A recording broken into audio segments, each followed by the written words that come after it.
I am Joanna from Evergreen Assessment, and I'm here today to talk about something that is super important now, I think way more than ever.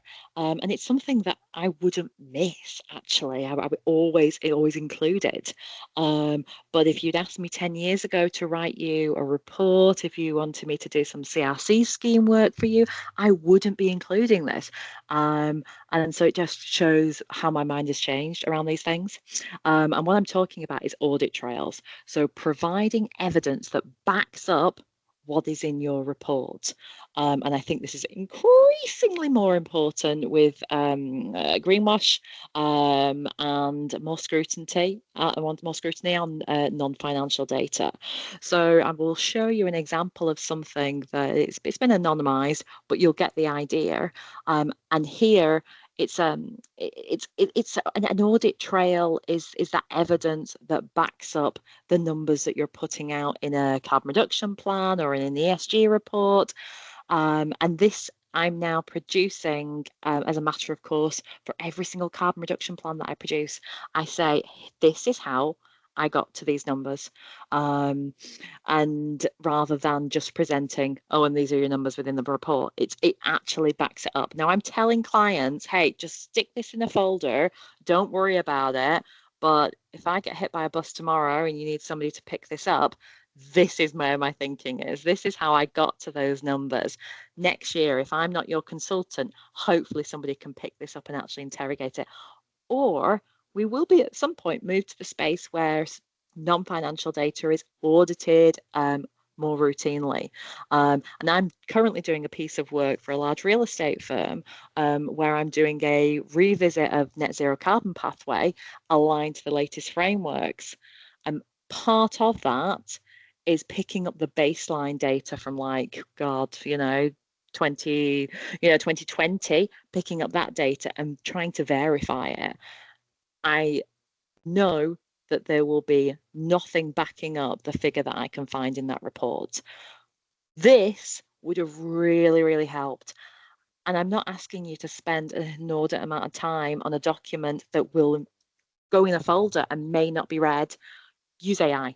Exactly, perfect. It's a perfect example of where you can really use AI to the benefit. So here I'm breaking down what am I including in my scope 1, scope 2, or 3 emissions, and what they're coming out at, and then some good narrative about the data quality and commentary around where I'm getting that sort of information.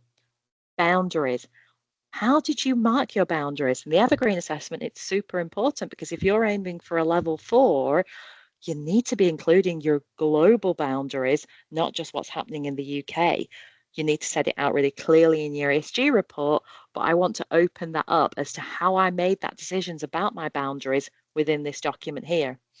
Then I'm actually breaking down scope by scope and in terms of category by category, what is the data, where is the carbon conversion factor, and understanding on what that the data quality is, which I appreciate is not always going to be excellent. Absolutely not. I'd love to say we're all, we've all got excellent data.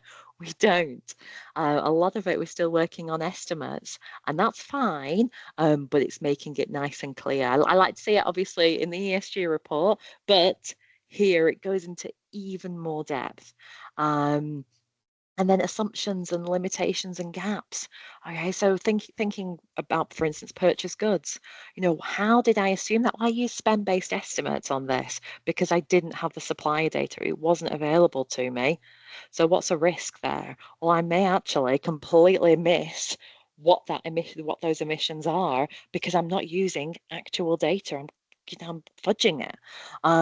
So how can I improve next year? How can I move that needle forward?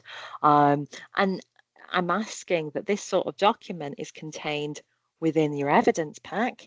Ideally, copies as well of the if you're using UK government conversion factors, save that spreadsheet.